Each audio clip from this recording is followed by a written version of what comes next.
Добро вечер и од мене. Почнуваме вечерва со книжевност, со литература, бидејќи нашиот бренд и организаторот на фестивалот е литература. Се разбира дека не е случајно што го почнуваме и фестивалот со представување на поемата Коњски житија од Зоран Анчевски. Ова е поема која што ја доби наградата за поема Григор Прличев за 2022 година. И ние ја издадовме во нашата едиција Македонски книжевни класици, како што сметаме дека прилега. Едицијата Македонски книжевни класици преобјавуваме книги од класиците, но објавуваме и нови наслови од живите класици. Освен Коњски житија, ние објавивме новата збирка на Катица Чулавкова на врв на јазикот.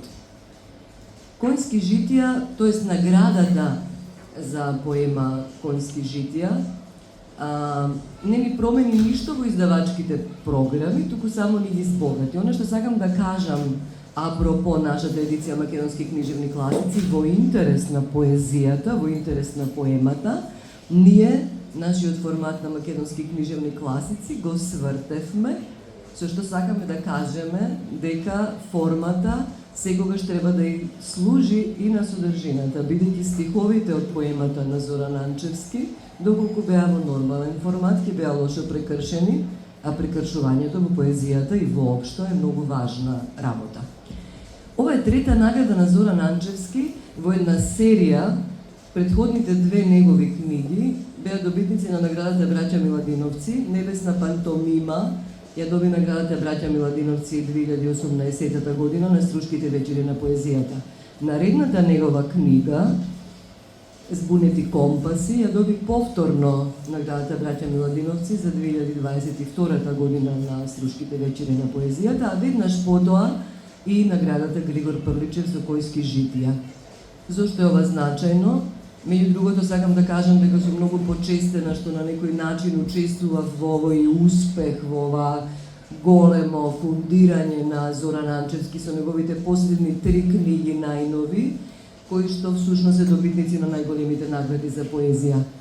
Бидејќи Небесна пантомима ја промовиравме заедно во Скопје и во Куманово, ја имав честа и на Струшките вечери на поезијата и за Небесна пантомима и за Збунети компаси да заедно да ја представиме на Струшките вечери на поезијата. Има овде еден куриозитет што мислам дека е една симпатична анегдота. Првата награда Григор Прличев за поема беше востановена 93-та година и еве една случајност, Венко, јас и Иван Джепаровски бевме во живито. Значи нашата средба после многу години, вака блиску и представувачки е повторно поврзана со Григор Прличев. Представуваме книга која што еве 30 на години подоцна ја добива оваа престижна награда. Првата книга на Зоран Анчевски од 84 година, Патување низ скршени слики, е многу значајна, бидејќи е јубилејно, тоа е 40 години од таа книга и неодамна на Филолошкиот факултет имаше портрет поетско-преведувачки, препејувачки на Зоран Анчевски и тогаш неговите некогашни студенти и асистенти Калина Малеска и Милан Дамјановски, кои што сега се професори на катедрата по англиски јазик и книжевност, побара 40 секунден аплауз по повод 40 години од неговата прва поетска збирка. Вечерва Зоран Анчевски слави роден ден, 70 години. Јас ќе ве молам за еден 70 секунден аплауз за почеток.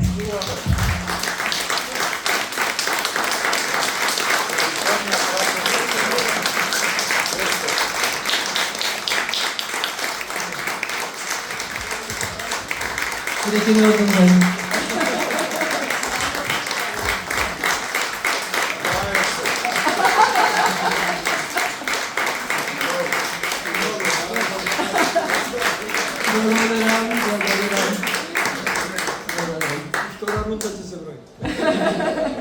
На крајот не мораме 70 секунди, можеме и покусо, бидејќи ќе ни треба малку време и за торта, како на секој роден ден, нели?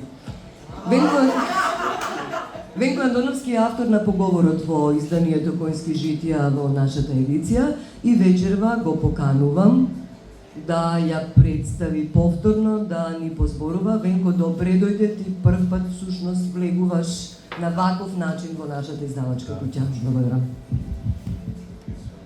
Ништо не треба да направиш. Па, ништо, се слушам. Значи вака, прво честитки, прво поздрав до домаќините наши, второ честитки за фестивалот и трето честитки за Оливера која вложува огромни напори со секој свој напор во последно време, наистина прави по едно убаво камче во таа наша, во тој наш мозаик книжевен и културен. Честитки за Зоран. Јас вака, значи го сваќам Зоран зашто рече доста е на 20, затоа што сака да има 20 години. Јас го запознав како студент во автобусот број 8 од Блае и одевме на факултет. Јас тогаш нешто работев како некој, како се вика тоа, не практикант, како се викаше, стажант на Ант беше.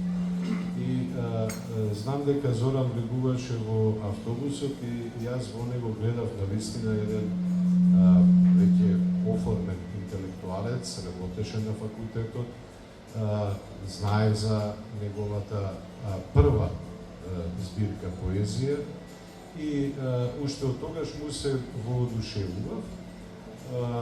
Подоцна станавме и пријатели и мислам дека она што дефинитивно пресуди да ние се дружиме и книжевно е тоа што тој застапуваше еден модел на поезија во кој јас многу верував.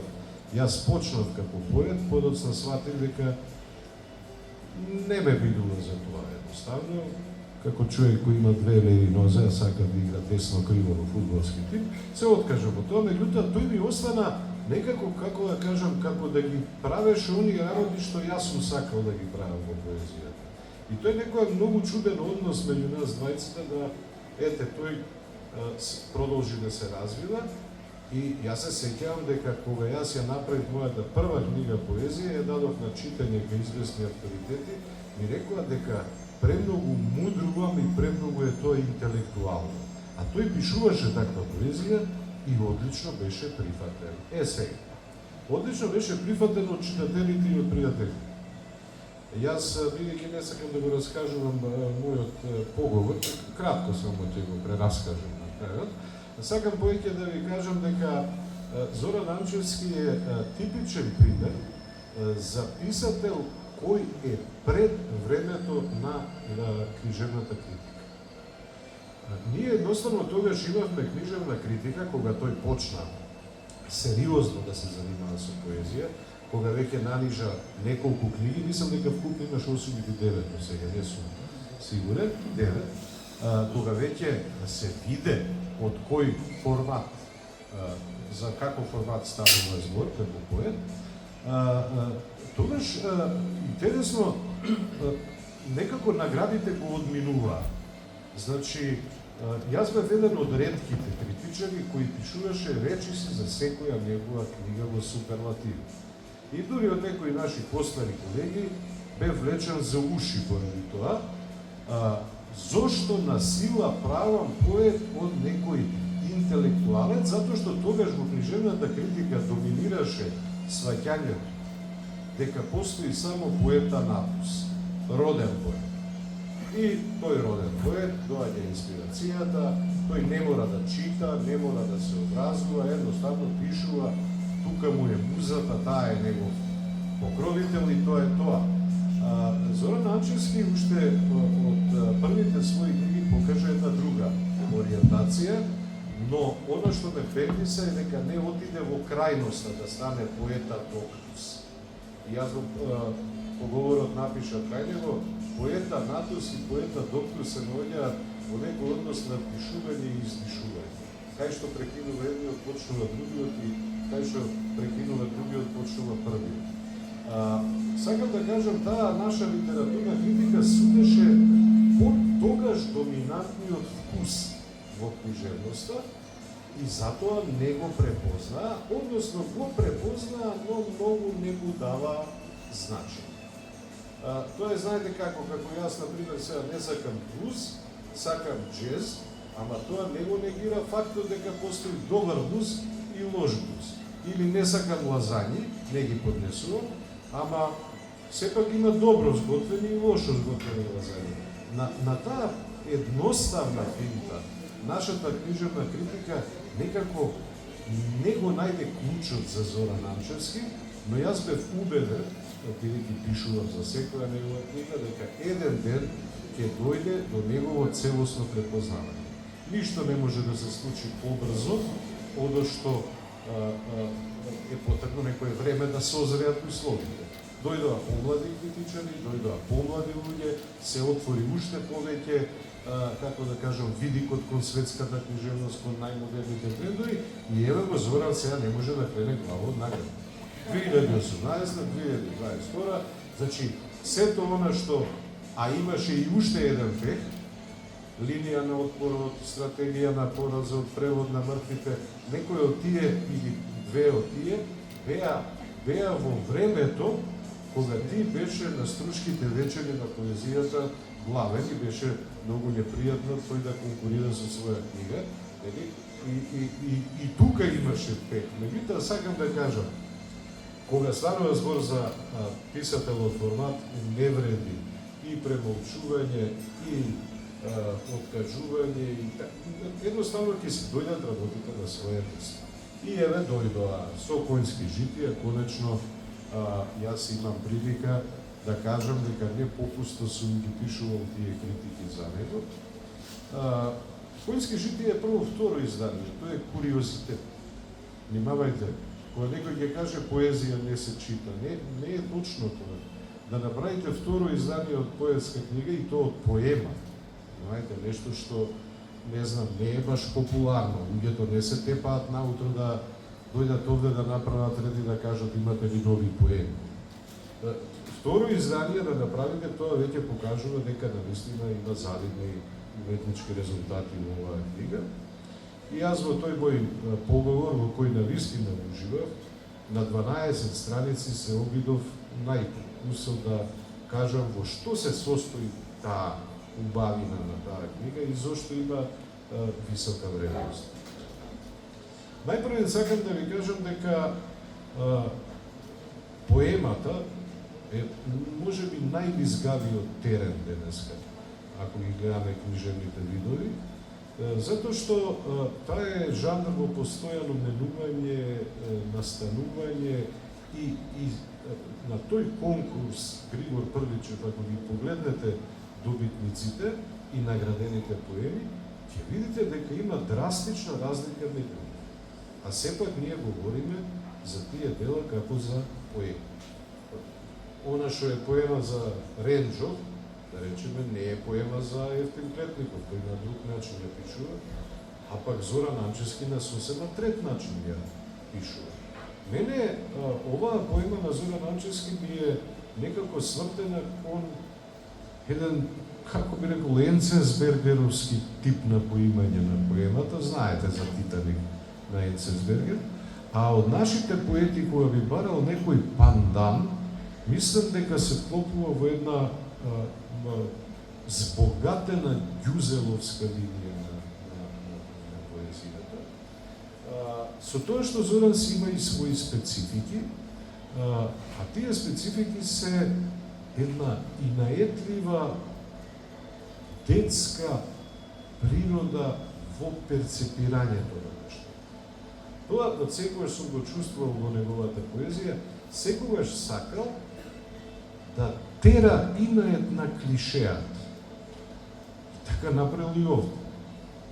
Нормално, јас тоа го кажав многу поубаво во поговорот, да си го пофалам поговорот, сега го кажувам вака колоквијално. Сега тој што се решава? Тој се решава да направи една колекција, не на славни јавачи од нашата, од историјата, од митологијата, од фолклорот, од различни подрачи, туку одеднаш ја менува перцепцијата. Не е важен јавачот, туку не е важен Александар Македонски, важен е конјот. Значи прави една метонимиска замена и фактички му дава збор и го прогласува за римски субјект секој од овие славни коњи од митологијата, историјата и така натаму, со што си отвора невиден простор да може да заземе критичка дистанца кон наводните величини кои биле јавачи на тие коњи. Во тоа се состои магијата на оваа книга, многу е едноставна поставката, значи во прашање само метонимиска замена, ама во прашање, бидејќи поемата е и наратив, во прашање е и замена на фокализацијата. Затоа што сега коњот треба да фокализира, а ние знаеме дека фокализацијата не е само визуална категорија, тоа не е само како ги гледам јас нештата, туку и како ги вреднувам. И фокализацијата е и идеологија, и аксиологија.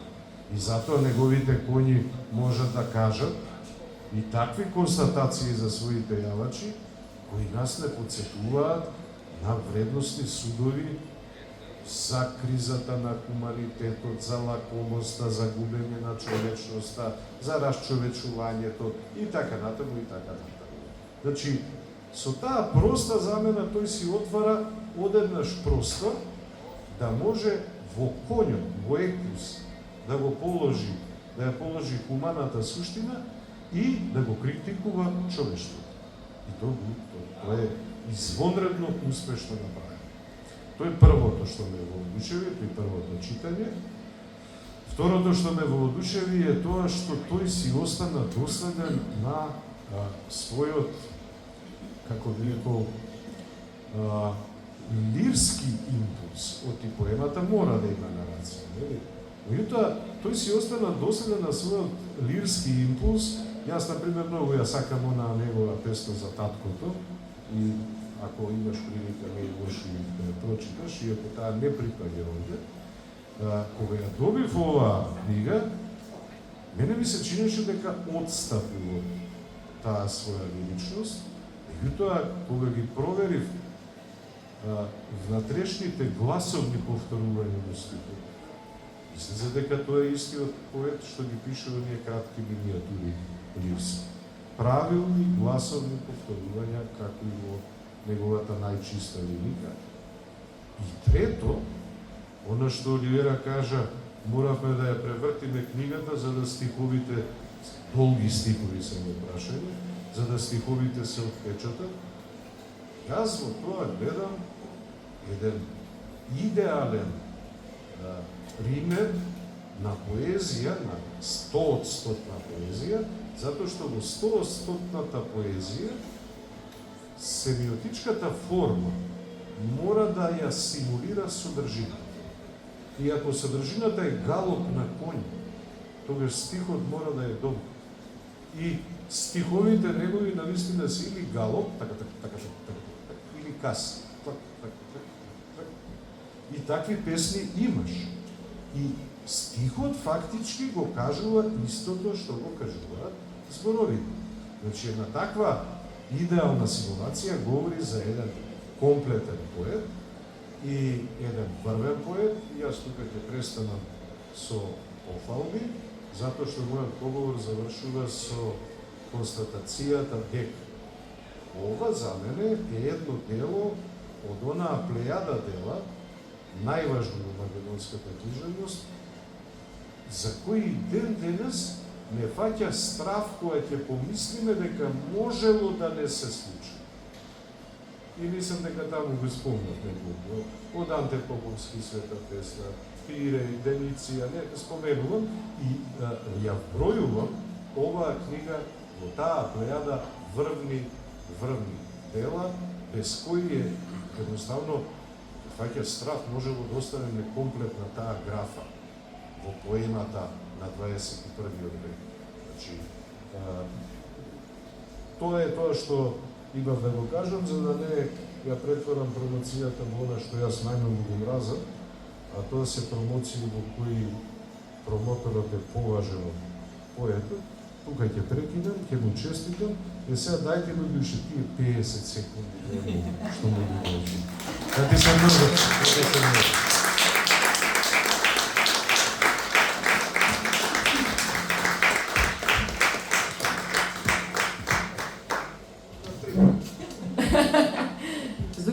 сакаш да читаш први или да те прашам нешто Ајде први? праши дека има прашање.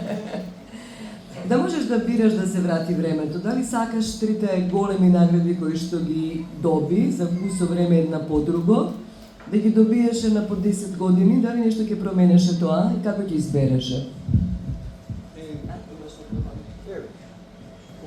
Кога би можело работите да се вратат назад, а не може, нели? Сигурно дека би сакало вие да си дојдат на некој равномерен период, нели? А не вака и јас да се шокирам, а башкам да ви шокирам и вас. Некој ќе рече што стори овој човек, не остави награда за други. Така што да, ставно некој ги објасни причините заради кои што јас морам да се држам малку понастрано од наградите. Прилично долг период. И добро објасни, му благодарам за различното објаснување, дека она што го сметаме за надградба во собствената работа, во собственото творештво, не мора да значат само наградите. Дека се само тие импулс за понатамошно расте. Убаво е да се добијат наградите, сепак се тие валоризација на нешто направено, на нешто сторено, но се радевам дека ќе ми беше многу попријатно да се доаѓа порано Во кас. Да, во кас, не во калбов. Да, можеме така, но после ќе остане да ги читам. Ако се прашање уште? Не. Зоран Анчевски, неговите студенти на портретот на факултетот, сите го забележаа тоа, дека кога дошле да студираат на катедрата, каде што им предавал Зоран, дека прво ги фасцинирал со тоа дека мора да се чита поезија, прво им читал и во целата своја кариера професорска, негови сегашни колеги, поранешни студенти, велеа дека си им отворил некоја димензија на читање и дека секогаш на предавањата првин си читал.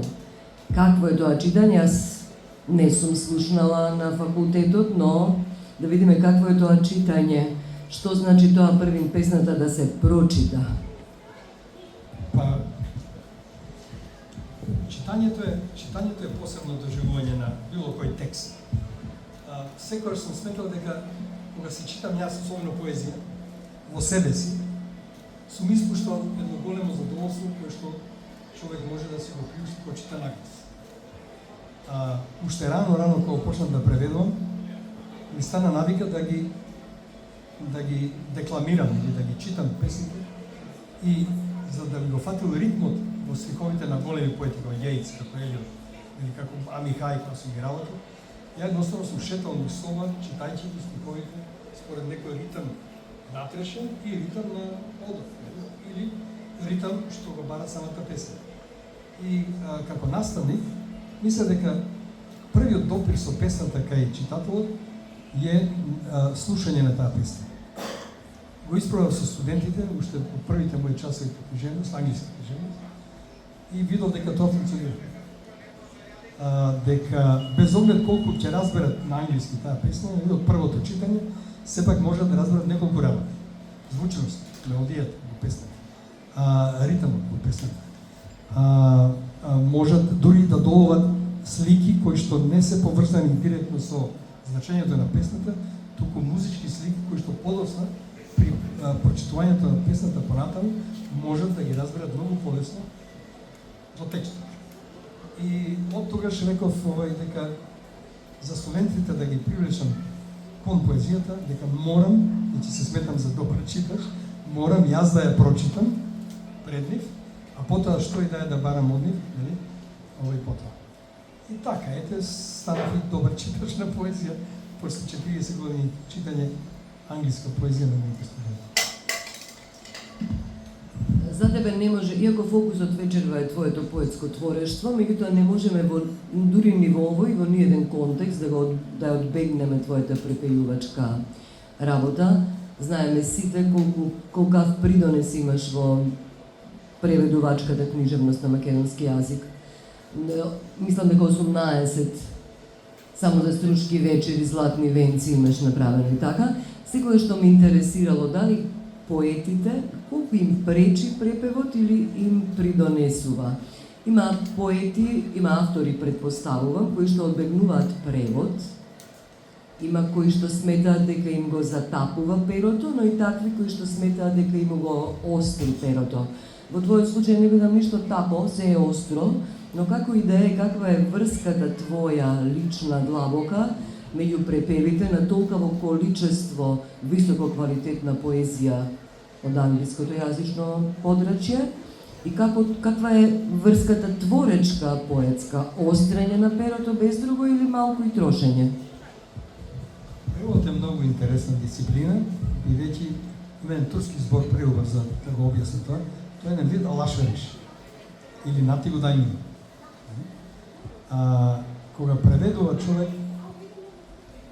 сериозно, кога преведува, не онака латинично, и е автор истовремено, после секој превод јас сум се чувствувал празен. Не сум можел да седам да напишам ниту песна во известен период. Меѓутоа тоа празнење е привидно, бидејќи подоцна доаѓа наградата од преводот и препевот, бидејќи со секој препев, оно што си го дал, по известно време ти се враќа назад, како една не само лектира, туку една абсолвирана поетика што се задржа во себе си. И нормално дека таа школа на преводот ми помогна многу критички да гледам и на моето авторско дело. Што значи тоа критички јас да гледам? Се создава навикот да гледа човек од дистанца, да гледа од очите, преку очите на некој голем автор кој што сум го се мачал да го преведа, нели? И сметајќи дека сум направил некој успешен превод и препев, подосна гледаш дека твојата поезија не е на далеко од тоа рамниште. И со преводот се постави многу високи цели во моето собствено твориште. Да се стаса до нивото на еден Јејц, на еден Елиот, на еден Таун, Дилен Томас и така натаму, човек треба да е свесен не само за вредноста на тие автори, а и самиот автор веднаш станува свесен, некојаш и многу порзатилно и болно за својата собствена вредност. Значи, преку преводот ги помести границите на сваќањето за што е вредност за презент.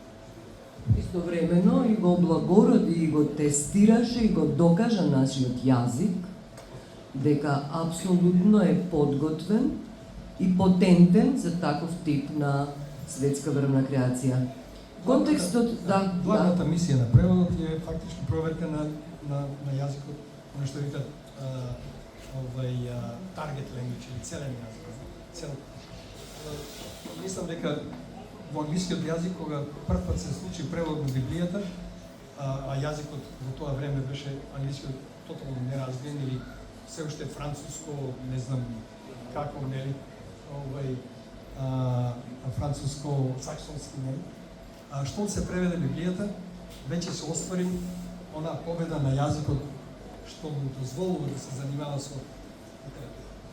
И од тогаш почнува таа стравишна сила на англиската ренесанса, нели? Затоа сметам и кај нас, кога веќе се направи Библијата, нема веќе граници за јазикот да биде успешен и моќен во било која книжевна книга. Не, само кратко сакам да кажам, бидејќи сум бил сведок кога преведувам. Значи сум му висел над глава по разни поводи, затоа што живееме во иста населба. Кога препеувам, јас имав чувство секогаш дека прво стануваше многу, како да кажам, досаден, до ситница. Не беше задоволен никогаш од тоа што го прави. Мене ми личеше тоа на оној феномен на имперсонација во театарот. Секоја роля е имперсонација, не мислам само на маж да игра жена и жена да игра маж. Станува некој друг. Јас мислам дека тие автори што ги препејуваше, тој влегуваше во нивна кожа и сакаше во нивниот стил, во нивниот идиолект поетски да влезе до... И така тој вежбаше фактички различни идиолекти. И сега во појски житија знаете што имате? Вие ги имате сета таа техника, ама во преден план е кој сум јас. Јас знам да пишувам како овој, можам да пишувам како овој, можам, но кој сум јас? И затоа појски житие тој Зоран, ама таму ќе препознаете толку интертекстови, толку цели контексти, стилски комплекси од поедини автори, мислам дека он е фактички пример дека поетот пишува преку читање, а па преку превод да не зборуваме. Ја не сум. Роденденскиот контекст ни дозволува да кажеме уште нешто пусо по-приватно. Еве ти спомна како си му стоел над глава кога препеувал.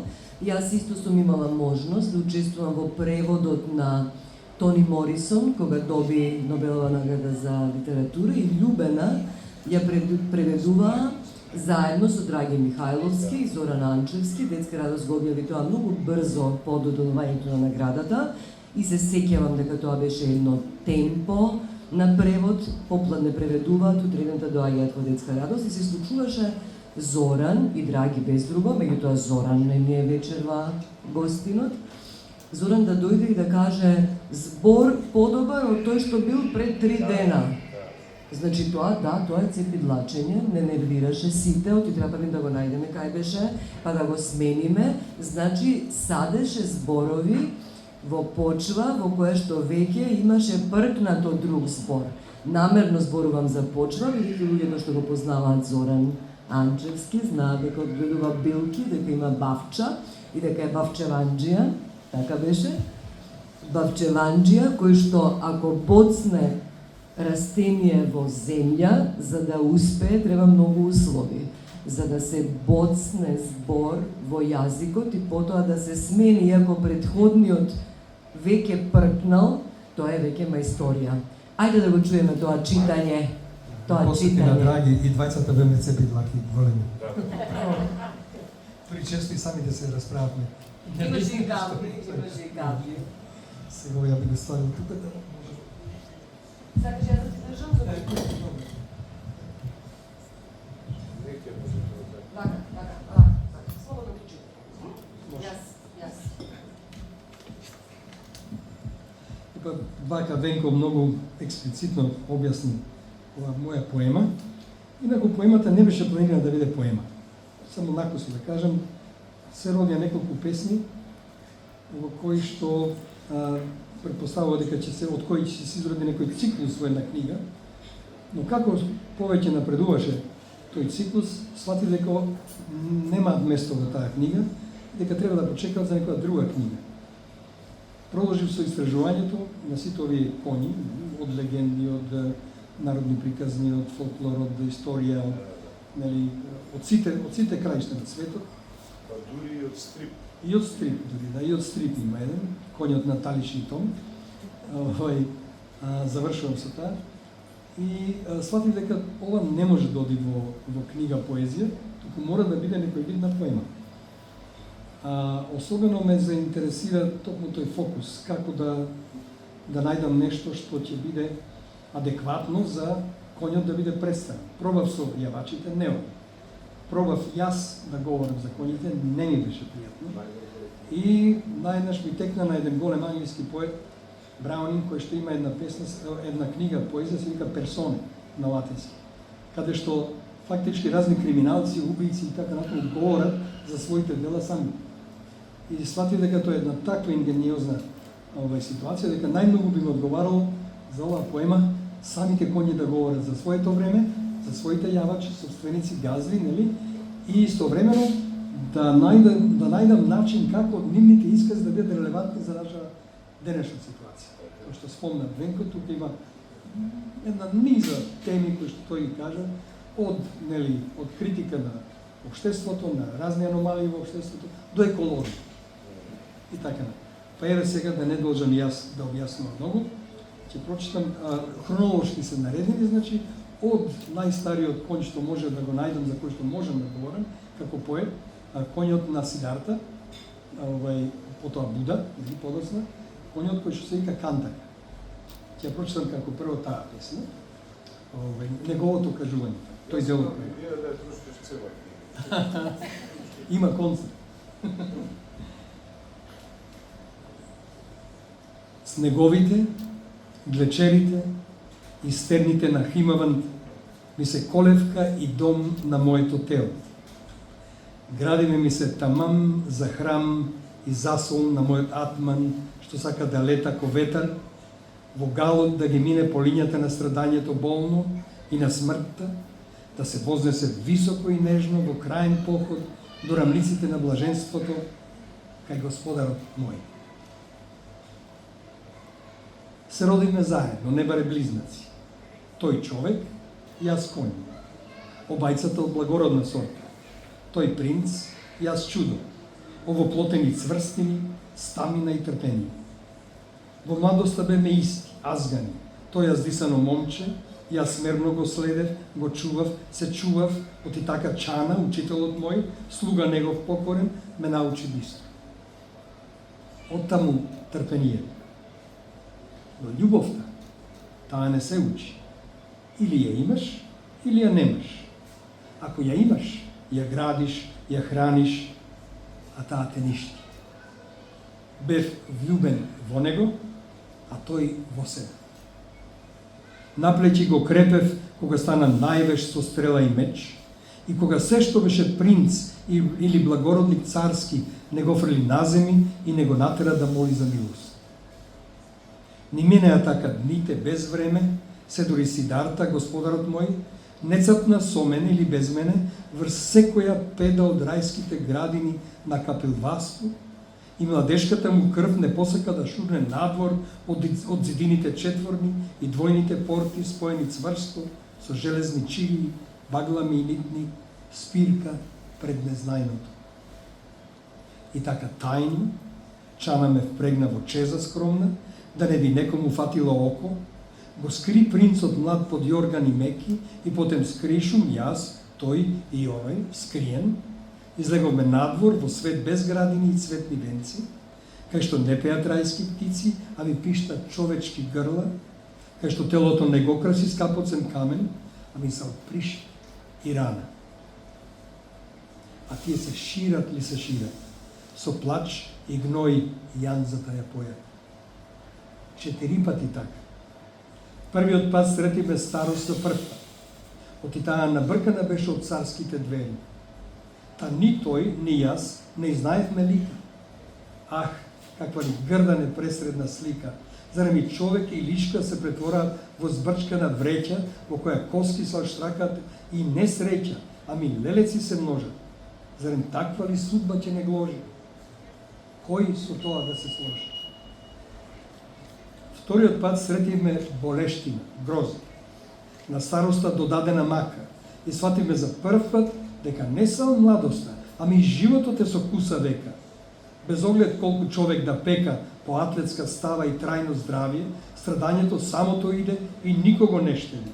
Ни оној што ко со железни клешти ќе го свитка, ни оние што крај него утеха би да му пружат. Третиот пат сретивме мртовец положен врз клада. И узнавме дека колцето се врти и мора цена да се плати на крајот, но не со азно, ами со тоа што го мислевме вечно, а се вика живот. И узнавме дека љубовта во тој живот е затвор што не може да не додржи внатре, да не ложи со лаги за убавото и трајното, тие химери, чинки на умот. Ах, си мислеме сета вселена е збрана во нашите глави, конјска и царска, со се сите со звездија, без црни дупки. Ах, какви ли црпки! Се дури не тргнавме пак по светот. Иако за свет го имаме со тоа што палатата ни го даде, но сега со сомнеш дека сме живееле во лага, во сон сочен. И тогаш, што смртта ја сретивме, што уште има да се види? Талкавме овој пат без надеж и глеј, чудно ли човече пред нас, крсно заседнато под вечното банјан дрво. Велат пошол на пат, но каде? Откако седнал, никој не го видел да стане, да мрдне подалеку од сенката своја или на дрвото свето.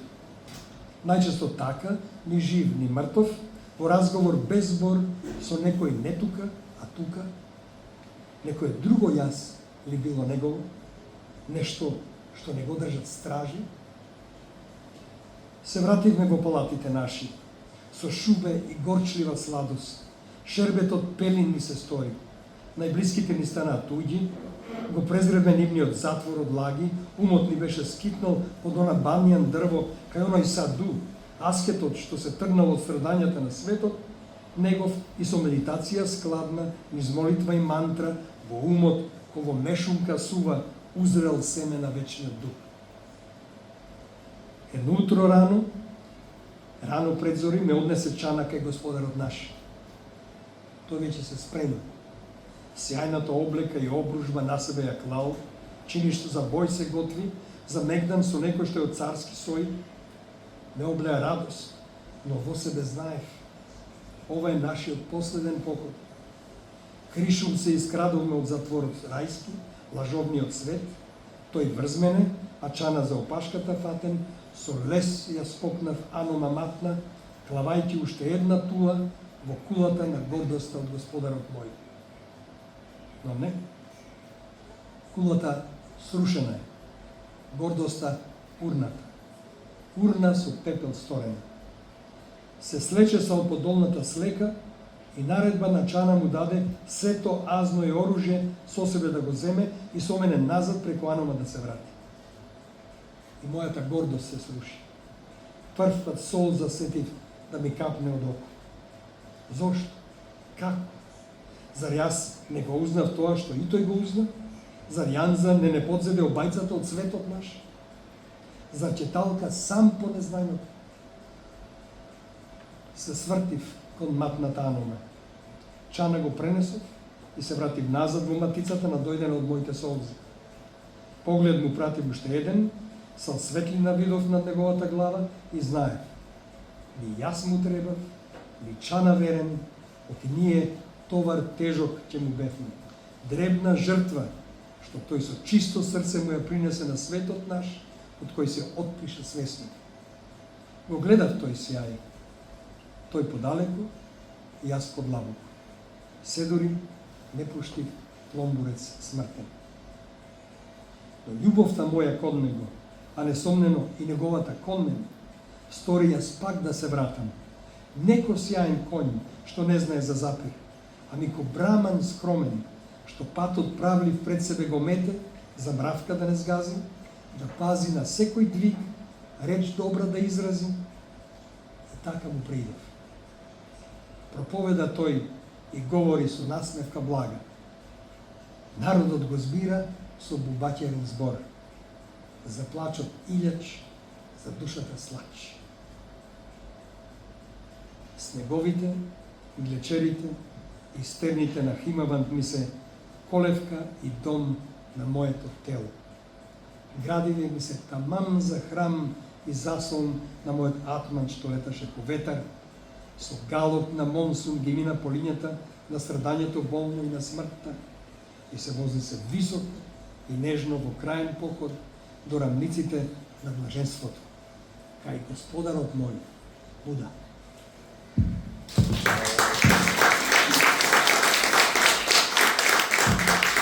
Јас да го отворам микрофонот и да аплаудирам.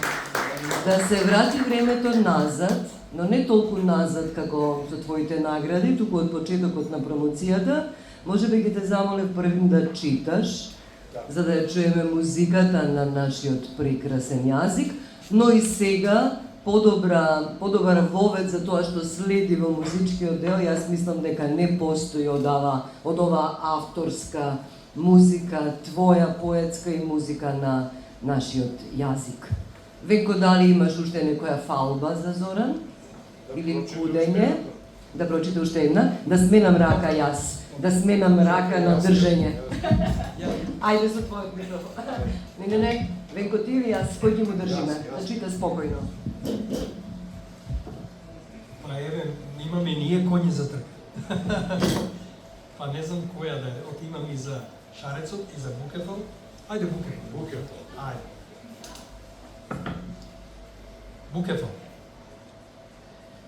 Кападокија ми рождение, Македонија возграждение, Пенџаб ми упокоение, но за... Ако белиот Пегас се раскричил сјајно врз небесата темни, мора ли јас да сведнам лика? Знам, редот под покривот на светов е да ме спалат на клада, пепелта Инд и Ганг да ми ја спречат и тогаш слобода ќе седам. Намерачен од секогаш да скинам узби, во непокор да рзнам, да гризнам секој што оглав ќе ми стави и бегазе. Еве, идам да ти подзабришам реџосна слика. Но пак во невреме збумнав. Сум се загнал како прле пред магаре. Приказнава моја ја почнав од крајот. Но и така може. Честопати оној мојон науво, без ред, ми шептеше гачки од некој си омир. Де ова било, де она било, де овој го заклал онега, де оној го скастрил другога, да оди ти сега најди му почеток и крај, што и така ги нема. Сите сме ние трага од некоја претходна трага и за нас ќе оставиме врволица од други траги. Не е важно што мора да встасиш до крајот. Поважно од се е да бодинеш по светот со јуначко дело и со крената глава. Кога сме веќе кај главата, а не кај телото, луѓето од секаков сој, Букефал ме викаат, оти во вратов свиен кој ибрик, силен сумков бик, а во умот бистри радики ми жуборат и бели кораби напред кругове ме канат. Та како може таков да се да мадруваш? И живот по животов ќе ми е малку, за наумот преку секој врв да барам друг, за секој изгреб да бодинам кон друг. И сетики така. Дури не се качам смело на покривот од светот и не цртам гордо врз ливадите среќни. На мене рамните таму, гриви од истков, мирно си пасат, но пак пребрзо збоднав. Смири се срце, му приказнава велја, врати се назад. Велат, сум јадел живи луѓе, сказки за мали деца. Башка ни по мирис мисе, ни по вкус. Внимателно си го бирам менито. Лете, сочна планинска трева, ливадарка, житарка, медуника, жалфија, маточина, качунка, боливач, зиме, сено слачно, овес, јачмен, ченка, пченица и слично. Живи луѓе, како да не, живи опашно. Подоцна, учителот на мојон ми кажал ти тоа ми ти било метафора за мојата голема сила. Нешто преносно, демек, кој јас да не сум за пренос. Но што е? Тоа е. По своја волја му служам јас нему, тој мене, се друго, а друго нема, е глаголење празно. Што ќе беше тоа претурање од шупло во празно, од празно во шупло. Политика тоа го нарекува. Јас сакам игра и битка. И битката е игра. Велат со пресметана жртва, колатерална штета, а таква во походот за кој сакам да зборам имаше многу. Не е тоа само по формула знана. Демек синот дрзок му скршил коски на татка, мајка легнала со синот и му спотнала судба. Не. Настрада тука народец Плипор. И жени, и деца, ждребиња, машки и женски. Се дори не удривме во зидот на неможното. Соно, чудесија живи, планине на 4 нозе, испречени пред небесата, слонови. И потаму каде? 3 дни и 3 ноќи се вртев ко вртинушка со мојом врзмене, со крвјосано око, косач кој излегол да коси и на сонце и на месечини. За страв нему да му зборам, кога ни тој, ни јас не знаеме тоа што е. Но го гледавме сегда околу нас. И знаеме, тука е крајот. Не на светот, ами нашиот. И на царството што го скроивме по наша мерка, без мерка. Што не беше ни таа на боговите. Дури и тие знае за услуг, ама ние не. Јас юначки и смерно се го сретив крајот. Тој посека да се врати. И сал го одложи падот на миновен, својот и на светот што тој го сложи. Лажни се сите враќања, вражања за поарен крај нема. Почна да се гложи со цареви, жени, љубовници, стражи. Тој одамна отровот го испи. Уште кога вистинскиот татко безошно си го врли во спила, египетски пророк со мајка му што легнал и го зачнал. И видите судба. Татка си го здроби и му приреди редот македонски погреб. А очува, оној вулгарен и суров Филип, кој мене на дар нему ме даде, го презре и го отфрли кофира. Назад тргна. Поназад и од што мислев. Не во Македон роден, ами во Египет славен. но сега, како и тој, глуво семе на светот. Баре духот да му е таму, а снагата, занимаше тој снага, пеперуга беше царска, недофатна, крилјата пафти позлатени, мавнал лево, а одлетал десно. А ти сега легни си простум, за да кутума деку. Ко китајски непончиња во царскиот гроб. Чекај си силен монсун, страницата на сложена ировка да ја свлече и барем со едно ситно неделиво делче, атомос, мислам го велат, да встасаш до океанот, а оттаму со боговите твои напомош, што склони ти се да се влееш во Медитеранот, Каподокија, Македонија да видиш, без орелски крилја, без стапани изурли, без говореки и вино, и така скришу да гледаш слънце кај зајби, таму да умираш, да смириш срце. Ах, ете, место нов цар, носталгија ме јави. Билото ми го смири, ја го било, ја не го било, брзаницата од погоре веќе се стиша, научив да седам мадро и да чекам. Жилата срчаница да ја зауздам. Громој откимаван се гласат. Знам, монсунот иде. За мене ли ќе?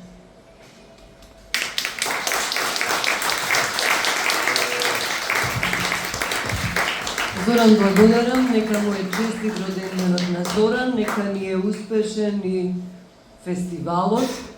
Малку закуска со торта, па одиме на една, само по инаква музика, повторно со музика. Благодарам многу. А само два збора на краја, ако може и од мене. Најпрви едно огромно благодарам прво на Оливера, уредник во Арс Ламина, и на главната уредничка Бранко Тигариска, за тоа прекрасно, како да речем, тој усет прекрасен, да ја објават повторно на поема. Веќе првото издание беше промотивно, мал тираж, и во Скопје не се појави. Значи, огромна чест и огромно задоволство што направивме нова книга и што денес сме поканили да премиерираме на почетокот на овој фестивал, за кој ви пожелавам голем успех и да има уште многу настани, музички, поетски, авторски во секој поглед во овој прекрасен простор на Варна. Особено благодарам на сите вие што дојдовте. Се надевам, не џабе дојдовте, имате нешто да чуете. А на промоторите, немам што да речам, Венко веќе си го кажа својот збор на поговорот. Дури едно време, кога зборуваше, ми стана дури незгодно од фалба. Ма ја себе си се фалев како се открил, прво осмица. Да. И точно е тоа дека со него сме споделиле многу настани во животот, преполни со анекдоти, но за анекдотите во некои мемуари. Не се. Сега торта.